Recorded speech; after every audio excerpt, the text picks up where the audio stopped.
je voulais partager un peu ma vision de la chose avec vous ce soir. Alors, je commence par une petite définition. Donc, un tableau de bord, dans son contenu, il a des indicateurs de performance. Ces indicateurs, ça peut se présenter sous forme de ratios, de calculs, de chiffres, et qui peuvent représenter des données soit qualitatives, soit quantitatives. Donc ça, je pense que c'est assez intuitif. L'objectif d'un tableau de bord, c'est quoi? Ça va déjà être d'analyser la situation dans laquelle on est actuellement. Donc de mesurer. Il y a le fameux dicton on mesure que on améliore que ce qu'on mesure. Donc c'est le principe, l'objectif du tableau de bord. Et donc en regardant la situation actuelle, on va souvent vouloir se comparer soit à ce qu'on avait prévu, donc ça va être un budget, soit par rapport à ce qu'on a été capable de faire par le passé. Là-dessus, ça va être soit par rapport au mois dernier ou à la semaine dernière, éventuellement par rapport à l'année dernière sur la même période si j'ai une saisonnalité, ou là pour comparer un mois d'avril avec et sans Covid, on va comparer entre 2019 et 2020. Et l'objectif final de tout ça, c'est de prendre des décisions, à la fois pour le présent mais aussi pour le futur. Et c'est là où la comptabilité et la gestion sont vraiment deux métiers à part. C'est-à-dire que la compta, on va regarder ce qui s'est passé, on va constater en tout cas ce qui s'est passé. Sur la partie gestion, l'idée c'est de piloter le présent et surtout d'anticiper le futur. Et avec ces tableaux de bord, on peut arriver à faire un outil managérial ultra performant, à condition de l'utiliser comme il se doit. Et donc le public visé par les tableaux de bord, en fait c'est tout le monde. Ça peut être à la fois des gens de l'interne, mais aussi pourquoi pas des gens de l'extérieur de l'entreprise. À savoir pour les startups quand elles font des levées de fonds, pour aller chercher des financements, c'est toujours intéressant d'avoir, alors ok la partie comptable et prévisionnelle, mais voilà quelques indicateurs pour montrer l'état de l'activité et ce qu'on suit, c'est toujours, ça permet toujours d'argumenter un peu plus. Et donc dans le public, je vais distinguer au fur et à mesure les consommateurs des tableaux de bord avec les producteurs. Alors, c'est des termes, hein, mais voilà. Donc dans les consommateurs, c'est plutôt les opérationnels, les chefs de service, éventuellement la direction d'entreprise. Et les producteurs, ce sera plutôt justement le contrôleur de gestion, la direction administrative ou les spécialistes de la data. Parce qu'en data aussi, vous faites des tableaux de bord. J'ai voulu caricaturer un peu mon métier pour. Alors je sais que parmi vous, il y en a qui connaissent pas encore beaucoup la data, donc c'est l'occasion de montrer ça. Donc pour un contrôleur de gestion, un tableau de bord, ça ressemble à peu près à quelque chose comme ça, pas ultra séduisant, mais on est ma foi content quand on arrive à faire ça. Voilà, des tableaux, des couleurs rouge-vert pour dire c'est bien, c'est pas bien, un joli graphique.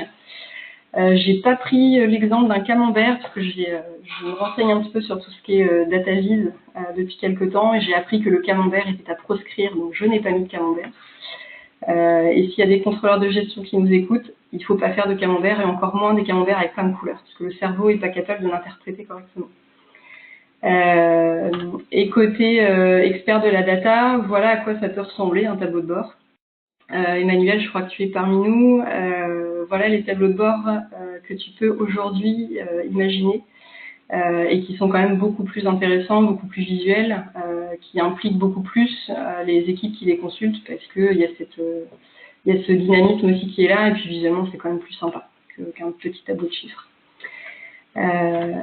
Et donc il y a plusieurs types de tableaux de bord, il y en a 3. Le premier c'est le tableau de bord qui va servir de façon très opérationnelle. Donc on va être sur un tableau de bord plutôt pour suivre des plans d'action et on va être sur vraiment quelque chose de court terme. Voilà, avec des indicateurs qui vont être à destination vraiment des gens, pourquoi pas en usine, qui sont vraiment en production. Il y a aussi des tableaux de bord qui servent pour le pilotage stratégique. L'idée, c'est de donner du sens, une vision globale de l'entreprise pour que tout le monde aille au même endroit et qu'on comprenne en fait pourquoi on nous demande des choses. C'est souvent ça qui pêche, en tout cas dans certaines anciennes entreprises. Il n'y a pas cette vision globale, il n'y a pas ce sens qui manque un peu pour tout le monde. Donc là, on est sur une vision plutôt moyen-long terme. On parle des plans à 3-5 ans. Même si un plan à 3-5 ans ne se fera jamais exactement de la façon dont on l'a envisagé, parce que c'est impossible de prédire ça. Maintenant, c'est voilà, donner une ligne directrice, prendre un peu de recul et puis suivre un peu tout ça. Et du coup, j'ai découvert aussi, parce qu'en fait, sur ces tableaux de bord, là, faut éviter de tomber dans le travers de les multiplier et d'en avoir vraiment plein. J'ai vécu une époque où je suivais plus d'une trentaine de tableaux de bord avec une quinzaine d'indicateurs minimum dans chacun.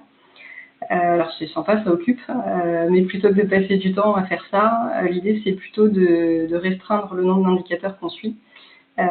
Et j'ai découvert pour ça qu'il existe maintenant le North Star métrique, qui est en fait le véritable indicateur primordial qui va correspondre avec le pourquoi de l'entreprise et qui va permettre en fait de trouver une corrélation avec tous les services. Si je prends l'exemple de Facebook, son indicateur phare, c'est le nombre d'utilisateurs actifs au quotidien. Donc il a créé un réseau social, l'idée c'est que les gens interagissent dessus. Comment il voit ça? Il regarde le nombre d'utilisateurs qui sont actifs au quotidien. Ça va lui permettre de voir si son marketing a été efficace, si son site fonctionne correctement. Alors voilà, ça va, que ce soit la partie technique ou la partie communication ou même autre, hein, ça permet vraiment de vérifier si l'indicateur là est bon et s'il augmente. Ça permet de vérifier que toutes ces actions sont efficaces. Et autrement, il y a un troisième type de tableau de bord, c'est des tableaux d'analyse de données. L'idée, c'est plus un petit peu en mode R&D, quand on est dans son bureau, de chercher d'où viennent les chiffres, lesquels sont corrélés avec lesquels. Et donc là, on est vraiment sur une masse d'informations à traiter, sur de l'amélioration continue, pour vraiment vérifier à quel endroit je peux avoir la donnée la plus fiable et comment je peux la traiter pour en trouver une analyse derrière qui soit pertinente. Alors ensuite, comment on fait pour construire un bon tableau de bord? Ça va déjà être de trouver un bon contenu. Donc le contenu, on a dit que c'était les indicateurs. Et pour ça, il n'y a rien de mieux, et on le prône chez Data Team, il n'y a rien de mieux que construction. Je vais en reparler après, mais pour fédérer et comme outil de management, en fait, le tableau de bord est très intéressant à condition d'impliquer les gens. Il n'y a rien de pire que de faire un tableau de bord que vous avez réfléchi dans votre coin ou que la direction a réfléchi dans son coin sans solliciter les personnes qui sont sur le terrain et qui agissent sur cette mesure. Donc voilà, rien de mieux que la co-construction. Surtout que les gens, que ce soit les contrôleurs de gestion ou les spécialistes data qui créent les tableaux de bord, on a la partie technique, alors la partie data plus que la partie contrôle de gestion, mais on a la partie technique, il manque forcément la vision terrain, et c'est là où c'est important d'aller voir les gens. Un nombre limité d'indicateurs, j'en ai parlé, et toujours des indicateurs avec la fameuse règle du SMART. Les indicateurs doivent être non contestables, en tout cas au maximum. Donc si vous impliquez les équipes et si on explique clairement comment ils sont calculés et si c'est des objectifs qui sont raisonnables aussi derrière qu'on peut mettre, ça facilitera tout de suite l'analyse et l'exploitation de tout ça. Ensuite, il va falloir identifier, donc, par rapport à l'indicateur dont j'ai besoin, de quelles données j'ai besoin pour le calculer. Ça peut être des données internes à l'entreprise, comme ça peut être des données externes. Et là-dessus, c'est aussi une différence que je constate entre le métier du DAF ou du contrôleur de gestion. On va souvent rester sur des données internes à la société, alors qu'en fait, il y a plein d'opportunités à aller chercher en allant croiser avec des données externes. Que ce soit des données météo, des données politiques, on peut imaginer plein de choses, des données géographiques. Selon les métiers, il y a plein de choses à aller chercher là-dessus, et j'ai découvert ça aussi dans le monde de la data, je trouve ça super. Il faut aussi réfléchir donc à la fréquence à laquelle on va fournir ces indicateurs. Est-ce que c'est des indicateurs de pilotage au quotidien, donc ce sera plutôt du jour ou de la semaine, ou est-ce qu'on est plutôt sur du stratégique, et dans ce cas-là, au mois ou à l'année, ça peut être suffisant. Et il faut réfléchir évidemment aux destinataires de ce tableau de bord, qui doivent être ni plus ni moins que les participants pour trouver les indicateurs. Et donc tout ça, c'est pour mettre en avant que le tableau de bord, il doit vraiment avoir le sens du service client. Alors certes, c'est souvent un client interne à l'entreprise, mais ça peut être aussi un client externe. Mais voilà, c'est vraiment de se dire, on est au service d'eux, et le tableau de bord est un moyen. D'un point de vue technique ou structure, donc il faut imaginer qu'est-ce qu'on veut avoir en visuel. Est-ce qu'on veut avoir un joli tableau avec des indicateurs rouges et verts, ou est-ce qu'on veut quelque chose d'un peu plus visuel? Est-ce qu'il faut quelque chose de dynamique ou pas? Voilà, les couleurs, pas trop de couleurs. Les sources de données, une fois qu'on les a identifiées, c'est de voir un petit peu leur format, comment je vais me connecter pour aller récupérer la donnée, quelle est la volumétrie, est-ce qu'elles sont déjà propres ou pas, est-ce qu'il va falloir les retraiter. Voilà, donc ça va être à prendre en compte pour le choix du support technique. Il faut également prendre en compte la façon de livrer le tableau de bord au consommateur final. Est-ce que je le présente pendant une réunion? Est-ce que je l'envoie par mail? Est-ce que je le mets à dispo sur un serveur ou sur en mode SaaS? Et donc comment ça fonctionne? À quelle fréquence aussi? Et de là découlera en fait le choix du support. Est-ce que je reste sur un bon vieux tableau de bord Excel? À l'échelle de la TPE, petite PME, ça reste complètement entendable. Par contre, dès qu'on commence à se structurer un peu plus ou voilà, qu'on veut aller plus loin, il y a possibilité d'avoir des outils beaucoup plus performants aujourd'hui. Donc avec voilà, des outils BI ou de la data viz. Voilà. Donc c'est vraiment le choix est vraiment adapté à la taille de la structure et à ce qu'on veut en faire. Il faut juste faire attention à la dette technique. C'est-à-dire que quand on est dans une société petite et qui va croître plus ou moins rapidement, la plupart on commence tous sur Excel. L'idée c'est qu'en grossissant, qu'on ne se fasse pas rattraper par cette fameuse dette technique et qu'on se retrouve avec une structure beaucoup trop grosse et avec des projets d'ampleur vraiment importante pour passer sur des outils plus adaptés. Donc il faut vraiment être vigilant là-dessus. Et là, je ferai appel aux experts de la data pour me corriger sur ces étapes-là. C'est des étapes que j'ai identifiées en découvrant justement Alors, je repars, je la refais dans l'ordre. Quand j'ai découvert l'univers data, j'avais en tête l'univers ERP, où concrètement, pour mettre un ERP en place, il faut quasiment partir d'une feuille blanche, et puis il faut faire rentrer les process de l'entreprise dans les cases de l'ERP. C'était ma crainte. Et en creusant en fait l'univers data, j'ai découvert que les petits fichiers Excel ou les exports texte et compagnie pouvaient être exploités dans des outils modernes. Par contre, il y a un gros travail de traitement de la donnée en amont. Mais rien n'est impossible. Donc voilà, pour les étapes, pour ceux qui sont novices sur la data, je partage juste ces petites étapes que j'ai découvertes. Donc on peut avoir des sources multiples, que ça soit, je disais, soit des choses, un site internet, des fichiers Excel et autres. L'idée, ça va être d'identifier toutes les données qu'il va falloir récupérer pour remplir ces fameux tableaux de bord et calculer ces indicateurs. Une fois qu'elles sont identifiées, ça va être de les standardiser, donc de les mettre jolies, toutes ces données-là, de faire en sorte qu'elles soient uniformes, pour ensuite les agréger dans une nouvelle, alors je ne sais pas si je peux appeler ça une nouvelle source d'information, une nouvelle base de données.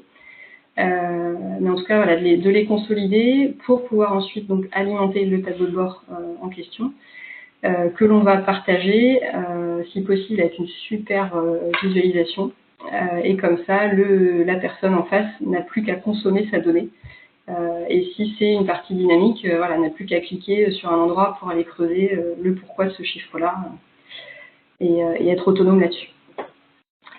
Et donc, comment faire un outil de management avec un tableau de bord? Eh ben, c'est ce que j'ai évoqué un peu tout du long, c'est la fameuse co-construction. Si vous impliquez les gens dès le début de la conception des indicateurs, quitte à se remettre autour de la table une fois tous les ans, tous les 2 ans pour remettre à plat tout ça. Mais quand les équipes sont impliquées, c'est tout de suite plus facile parce que déjà les méthodes de calcul, les biais qu'il peut y avoir vont être connus de tous dès le début. Donc il y aura un consensus là-dessus, ça facilitera la communication et puis la responsabilisation aussi des équipes quand elles sont impliquées et que chacun sait quand il fait telle manipulation, ça agit sur telle donnée, tel indicateur. C'est tout de suite plus intéressant aussi, ça donne du sens au métier. Et donc ça permet voilà, de déléguer dans une confiance complètement réciproque parce qu'en face, le responsable de service peut gérer tout ça et suivre sans problème. Donc en petit résumé et puis après je voudrais aller un peu plus loin. Donc l'idée c'est que le service client il est vraiment au cœur de la logique du tableau de bord. Il faut vraiment réfléchir au consommateur final. Comme une entreprise va réfléchir à son service client d'un point de vue extérieur, il faut le faire aussi en interne. Voilà. Et donc attention aux excès d'indicateurs. Si vous essayez de conduire votre voiture avec plein de choses qui s'allument de partout, c'est compliqué de rester concentré sur sa conduite. Donc voilà, pas trop d'indicateurs. L'indicateur tue l'indicateur. Et pour moi, je pense qu'il y a un véritable enjeu avec la data, notamment pour automatiser des choses. Clairement, dans mon ancien métier, je passais la moitié de mon temps en production de tableaux Excel. Je pense pouvoir apporter plus de valeur ajoutée dans une entreprise. Donc, et là, je pense que la technique de la data peut vraiment nous aider. Pareil sur l'aspect prédictif, il y a des données il y a des volumétries de données et des données extérieures qu'on n'est pas forcément capable de traiter avec le bon vieux fichier Excel. Donc voilà, c'est d'aller plus loin dans l'analyse, pardon. Et puis il y a vraiment des belles opportunités, je pense, à aller chercher. Et je voulais juste terminer, alors ce sera peut-être un peu provocateur, je sais pas, vous me direz, justement, c'est pour susciter le débat. J'ai réfléchi, je voulais comparer un peu le métier du contrôleur de gestion avec le métier du data analyst. Alors j'espère que je ne me suis pas trompée sur le libellé du métier. Pareil, vous me corrigerez si besoin. Et je me suis mise dans le prisme de la petite TPE-PME, des a priori qu'on peut avoir. Je suis un peu dans le cliché, mais volontairement. Et je voulais réfléchir aux synergies qu'il pouvait y avoir entre ces deux métiers, parce que pour moi, il y a vraiment des belles choses à faire. Donc, si je résume, en fait, le contrôleur de gestion ou le DAF, hein, globalement, il est plutôt à l'âge, non pas l'âge de pierre, mais l'âge d'Excel encore, beaucoup, peut-être trop. En tout cas, sur la production de données, là où le data analyst va être sur des technologies beaucoup plus avancées et des choses beaucoup plus automatiques, en tout cas aujourd'hui. Le contrôleur de gestion est peut-être pour autant plus intégré dans les entreprises, en tout cas sur des plus petites structures. Et donc, il y a un langage métier, une vision terrain qui est peut-être plus prépondérante par rapport à quelqu'un de la data. Et souvent, alors pour échanger avec certaines personnes, le plus difficile, en fait, ça va être de trouver, pour quelqu'un de la data, ça va être de trouver un cas d'usage qui soit pertinent pour aussi faire connaître toutes ces avancées technologiques. Et du coup, il y a peut-être besoin de vulgariser quelques éléments. Il y a beaucoup de mots anglais aussi, beaucoup d'anglicismes qui plaisent pas trop à certaines structures, donc il peut y avoir aussi une synergie là-dessus. Le contrôleur de gestion est souvent rattaché à la direction financière, là où le spécialiste de la data sera peut-être souvent plutôt côté DSI. Donc c'est là où on voit aussi le côté métier, le côté technique. Pour autant, je pense qu'il y a un vrai binôme à former entre les deux pour être donc à la fois en lien avec la direction, mais surtout au service de tous les métiers de l'entreprise. Voilà, donc je voulais partager ça avec vous et puis susciter le débat sur le sujet. Romain, je te laisse remettre. Je vous remercie de m'avoir écouté. Je te laisse remettre le son ou regarde. Alors, il faut que je regarde s'il y a des questions. Si vous avez des questions, n'hésitez pas.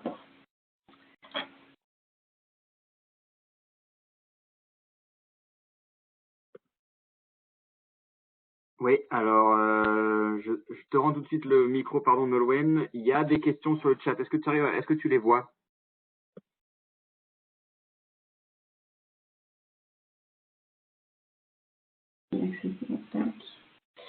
Alors, l'écran. Donc là, si Romain, tu es toujours là aussi?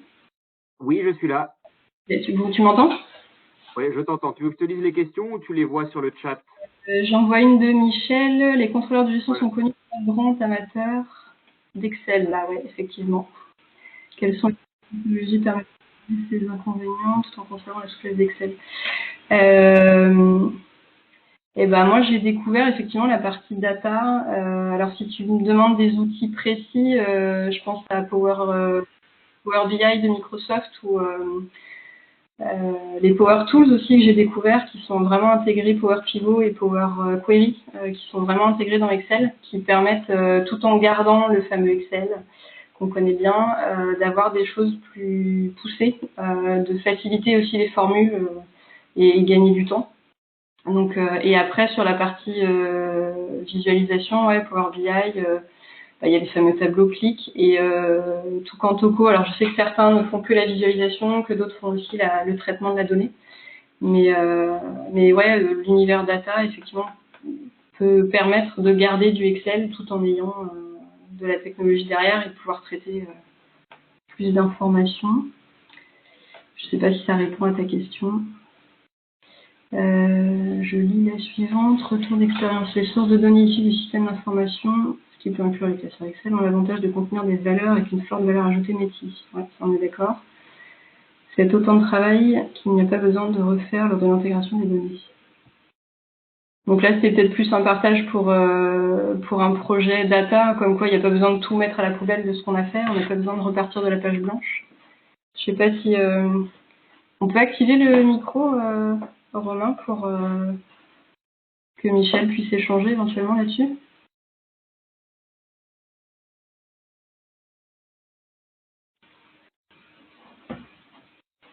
Romain, je t'ai perdu.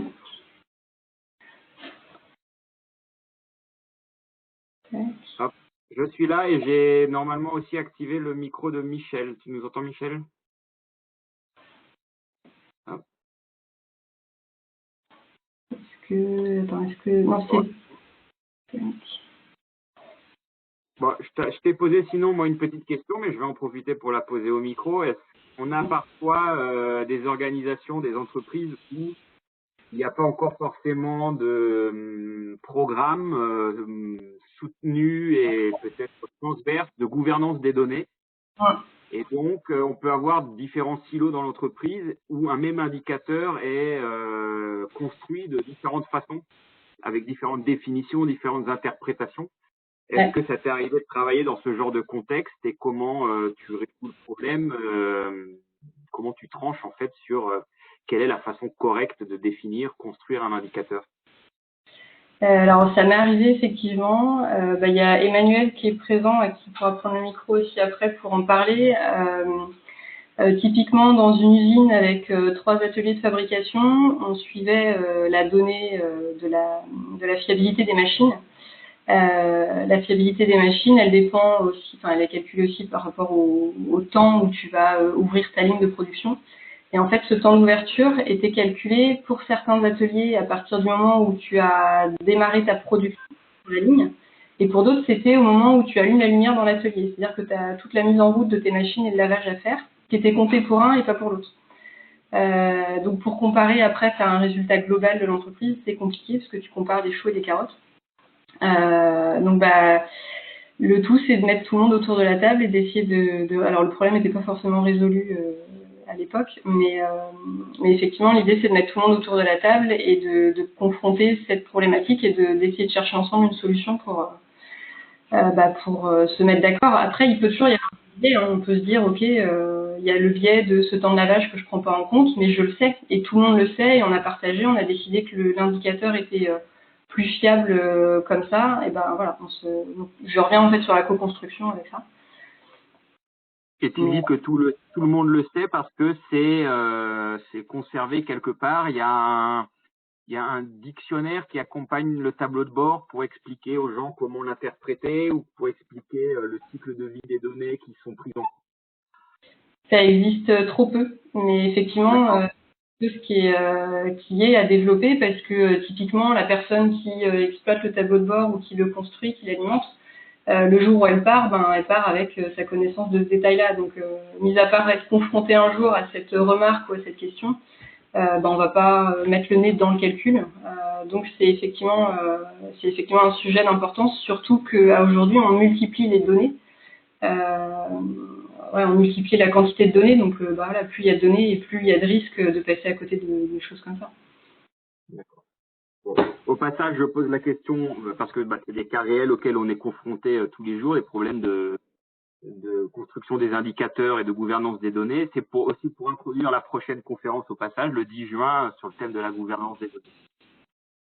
À noter dans vos agendas. Il y a un vrai sujet et c'est hyper important, mais il ne faut pas hésiter à mettre les gens autour de la table et surtout les gens du métier. Parce que la data, ou que ce soit le contrôleur de gestion, enfin bref, le tableau de bord au sens large, il est vraiment au service du métier, et donc si ces calculs doivent être spécifiés ou autres, il faut vraiment le faire avec eux. Tout à fait. Alors, il y a une autre question. Le contrôleur de gestion est, me semble-t-il, focalisé sur les coûts. Ah oui, est-ce que... Je vais donner la parole à Emmanuel qui la demande. Hop, je vais lui ouvrir le micro. C'est bon, Emmanuel, tu nous entends? Alors, il a coupé son micro. Hop. Là, ça y est. Ah, Ah, c'est long. Vous m'entendez? C'est bon. Oui. Ah, salut Nolwenn. Ce qui est, moi, moi, je suis un consommateur de tableaux de bord. Donc, tout ce qu'a dit Nolwenn est extrêmement important dans la co-construction. C'est primordial de définir ce que les uns et les autres attendent pour qu'il n'y ait pas de rejet ou qu'il n'y ait pas de choses inutiles de fait, puisque dans certaines entreprises, et on en connaît, les chiffres, ça peut rassurer, des tableaux de bord avec 50 lignes, ça peut rassurer, mais au final du final, il n'y a que celui qui remplit, qui met les données, qui va le regarder éventuellement, mais c'est tout. Et sur 50 lignes, il y en a peut-être que une ou deux ou trois qui sont vraiment importantes et intéressantes. D'où l'intérêt de bien définir je dirais les éléments à suivre. Et puis, dit que disait Nolwenn tout à l'heure, il peut y avoir des choses qu'on veut comparer, mais qui sont difficilement comparables au sein d'une société. Donc, déjà, il faut remettre les choses à plat et puis pas se perdre dans les interprétations. Mais je pense que il y a une chose qui est primordiale, c'est de centraliser les informations. C'est-à-dire que, et ça, je ne sais pas si le data le permet, mais il y a des infos qui sont enregistrées 4, 5, 6 fois dans certaines entreprises à différents moments et avec autant de risques d'erreur de saisie. Et ça multiplie les informations, les tableaux de bord, les renseignements. Et tout ça, c'est quelque chose qui est hyper important à optimiser. Alors, si en plus on peut, dans la présentation, avoir quelque chose de plus glamour, maintenant, avec un moyen d'avoir des écrans, d'avoir des communications plus sympathiques. Le tableau de bord imprimé sur une feuille en noir et blanc, c'est pas glamour puisque toutes les entreprises n'ont pas la capacité d'avoir des imprimantes de couleur. Donc, on a quand même des moyens techniques aujourd'hui qui permettent d'être hyper agréables à voir. Si en plus on a la capacité de présenter les informations synthétiquement, simple, parce qu'on a fait le choix de présenter que quelques indicateurs et les indicateurs qui comptent. Moi, franchement, c'est quelque chose qui est hyper intéressant. En tout cas, en tant qu'utilisateur, voilà moi ce que j'en pense. Mais le monde de la data, faut que tu ailles creuser parce que il y a vraiment des choses, il y a vraiment des choses super. Et en tant que consommateur, tu vas découvrir, je pense, des choses que tu attends depuis longtemps. Mais j'ai bien l'impression, et c'est ce que je suis en train de me rendre compte. Donc, non, t'as bien fait t'as bien fait de participer aujourd'hui. Je vois ça. Et il y avait une remarque de Michel avec laquelle je suis complètement d'accord. Le contrôleur de gestion est, me semble-t-il, focalisé sur les coûts avec une approche très financière, là où le data analyst aura une approche du plus globale, avec la génération de leads commerciales par exemple, et les deux sont complémentaires. Effectivement, et c'est pour ça que le contrôleur de gestion aujourd'hui est souvent rattaché dans la direction financière.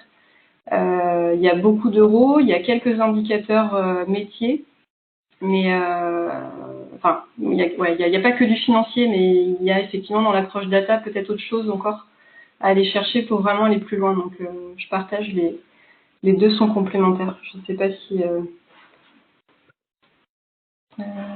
J'ai une petite question, moi, éventuellement aussi pour toi, Nolwenn.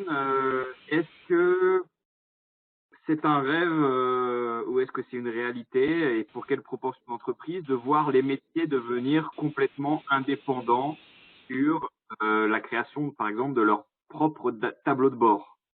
Est-ce que les outils aujourd'hui le permettent?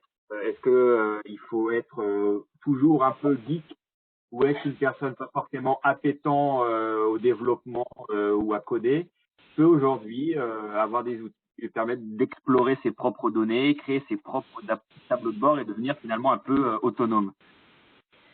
Je pense que tu peux avoir un certain degré d'autonomie parce que tu as des outils aujourd'hui qui sont assez user-friendly, comme on dit, mais où effectivement on met pas les mains dans le code et on peut faire des choses assez intuitives. Maintenant, je pense que ça nécessite d'avoir de la donnée assez structurée en amont. Et là, aujourd'hui, non seulement les consommateurs de tableaux de bord auront pas le temps de s'en occuper, et je pense pas forcément les compétences non plus. Et c'est là où, pour moi, le monde de la data est pleinement justifié là-dessus. Hein. D'accord. Et il y a, c'est la grande promesse de la self-service BI. Ouais. Bah, c'est vrai que c'est les arguments qu'on entend, Mm. comme quoi on va pouvoir libérer les métiers vers de la donnée, enfin, d'avoir toujours des tableaux de bord un peu institutionnels qui seraient par exemple réalisés par une équipe data et un peu verrouillés, mais de libérer les différents métiers sur l'exploration de leurs données grâce à des nouveaux outils. C'est ce qu'on appelle le BI. Ouais. Bah, je pense que sur des petites interrogations, des petites recherches, des petites données, tu peux l'envisager, mais encore une fois, il faudrait que la donnée en amont soit déjà, que la source soit déjà identifiée, je vois pas comment quelqu'un de production ou un responsable de service peut aller rechercher une donnée, la faire rentrer dans la partie qui est visualisée derrière. Enfin, je sais pas si j'utilise les bons mots techniques, mais en tout cas, je pense qu'il y a une interface technique en amont qui doit être gérée. Donc le self-service, il sera possible sur des petites choses. D'accord. À moins que ça évolue encore et encore. Rien n'est impossible. Ouais. Mais en tout cas, il y a déjà. Moi, c'est Emmanuel. Vas-y. Si je peux me permettre, de fait comme que plus ça, les gens qui travaillent dans les usines, dans les ateliers, sont attirés par les écrans. De plus en plus, passent de plus en plus de temps derrière un ordinateur, dans un bureau, et perdent un peu le lien avec la vraie vie, avec le terrain. Donc, c'est vrai que de pouvoir faire des choses, c'est bien parce que ça peut permettre d'adapter, mais si une dépendance à l'ordinateur encore, parce que ça oui. Donc c'est vrai que d'avoir un système qui fonctionne, qui est ce qui est, mais qui est satisfait à minima, je pense que c'est déjà bien, quoi. Ouais, puis ça permet d'être autonome. En fait, l'idée c'est de pas être dépendant de la disponibilité du gars de la data ou du contrôleur de gestion pour avoir une petite information qui peut permettre de débloquer une situation. Donc,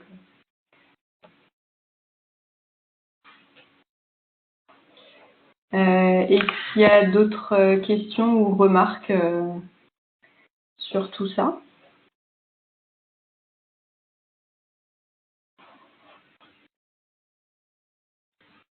Alors, Véronique, vas-y.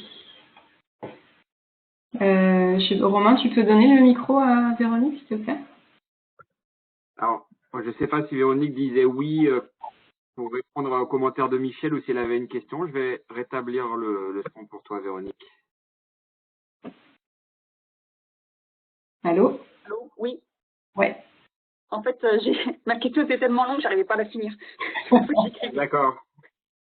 En fait, moi, quand j'ai pensé à un cas particulier de tableau de bord, c'était pour assigner des projets à des équipes. Et parce qu'en fait, moi, j'ai écrit un bon vieux fichier Excel.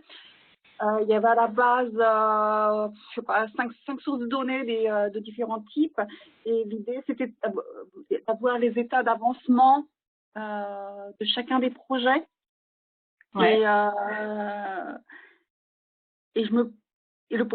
Donc pour le manager, ça permettait d'assigner de nouvelles personnes sur le projet, et puis pour les équipes, ça savoir sur quel projet elles étaient assignées.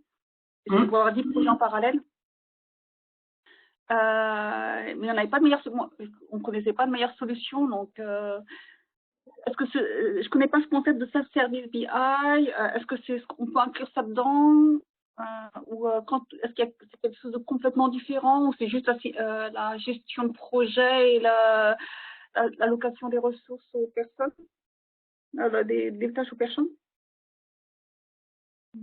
Sur le self-service BI, je te laisse peut-être la main, alors Romain ou Michel, du coup, si tu en parlais. Vous serez plus pertinent que moi sur le sujet, je pense. Bah, ouais.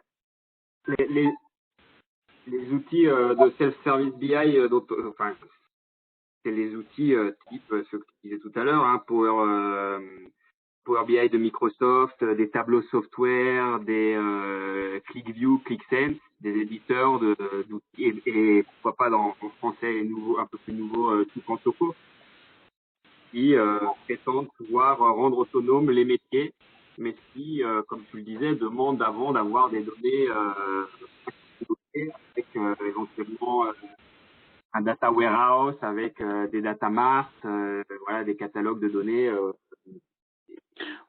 dans lesquels les métiers vont pouvoir aller piocher, mais par contre pourront ensuite créer leur propre tableau de bord, peu importe les cas d'usage. Ok, parce qu'en fait, moi, j'avais la grosse contrainte, c'était la contrainte chronologique, puisque les projets pouvaient durer de 6 mois à 10 ans. Ouais. Et donc, voilà quoi. Et avec donc différentes étapes d'avancement et tout ça, peut-être que c'est pas. Et un outil de gestion de projet, t'as pas trouvé quelque chose qui pouvait correspondre? J'ai pas regardé plus que ça à l'époque. Fallait juste lire les en fait, c'était juste à la base, c'était le manager qui avait besoin en fait juste d'avoir les données agrégées, enfin les données des différentes sources accessibles et avec l'outil qu'on connaissait en interne. Donc c'était par programmation. On générait en fait le rapport, mais Regarde peut-être, je sais pas si ça pourra correspondre. Il y a des outils comme Trello qui sont en ligne et qui sont gratuits. Ou moi, je travaille beaucoup avec Planner de la suite Microsoft, qui permet de gérer l'affectation. Enfin, déjà qui permet de gérer des tâches. Tu as une certaine liberté dans. Tu peux définir un projet et mettre des tâches à l'intérieur. Et chaque tâche, tu peux les affecter à des gens, mettre des dates d'échéance. Et après, tu as une vue. Tu peux faire une vue par date d'échéance, comme ça tu sais concrètement aujourd'hui je dois me pencher sur quel projet, bah, sur celui-là parce que j'ai une échéance qui approche. Et peut-être que ça pourrait répondre, si tu ne connais pas encore, peut-être que ça pourrait répondre aux besoins. ouais, je regarderai. Bah, je pense que c'est surtout au niveau des produits Microsoft, puisque déjà la société utilise déjà les produits. Bah, s'ils l'ont déjà dans la suite 365, il y a Planner et tu peux faire pas mal de filtres pour à la fois chercher par personne ou par projet ou par date d'échéance. Donc ouais, moi je l'utilise, il est plutôt agréable. D'accord. D'accord. Merci. Et après, il y a Michel qui parlait du data catalogue. Alors là, je découvre un truc, je veux bien en savoir plus. Michel, tu es où? Hop, là. Normalement, ton micro est activé, Michel. Est-ce que tu peux nous en dire plus sur sur la data catalogue?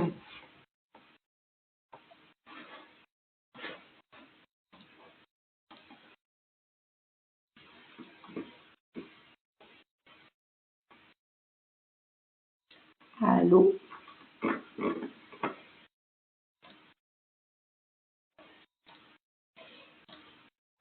Romain, est-ce qu'il y a quelque chose que j'ai pas vu? Michel? Ouais. Michel a peut-être pas la possibilité de parler à l'endroit où il a peut-être un problème technique, donc bon, il vous donnera je pense que le data catalogue c'est aussi un peu lié à la gouvernance des données, donc il nous en parlera le suivant. Pour la prochaine, ok, ça marche. Bah, comme ça, enfin, une super transition entre les deux. Là. Et s'il n'y a pas d'autres questions, si toi tu n'as rien à ajouter, Nolwenn, eh ben on peut se dire à très bientôt. Ouais, avec plaisir. Merci pour ta présentation et ta disponibilité. Merci à vous tous d'avoir participé. Je vous rappelle juste les dates. On a l'Assemblée générale le 27 mai. Donc, si ça vous intéresse d'en être, la seule condition, c'est d'être membre de l'association à jour dans les cotisations. Et le 10 juin, prochain meet-up en visioconférence sur le thème de la gouvernance des données. On en parlera. Alors, il est déjà sur Meetup. On mettra aussi les liens en temps et en heure sur LinkedIn. En vous souhaitant à tous une bonne soirée. Merci encore, Nolwenn. Bonne soirée, merci à tous. Et à très bientôt. Et alors, on me demande si le PowerPoint pourra être diffusé. Ben, c'est toi qui choisiras. On en parlera en off tout à l'heure et si c'est le cas, on le mettra sur le Meetup et sur le LinkedIn. Bien, ok, ça marche, super. Eh ben, on fait ça. Merci à tous, bonne soirée. Merci à tous. Bonne soirée, au revoir.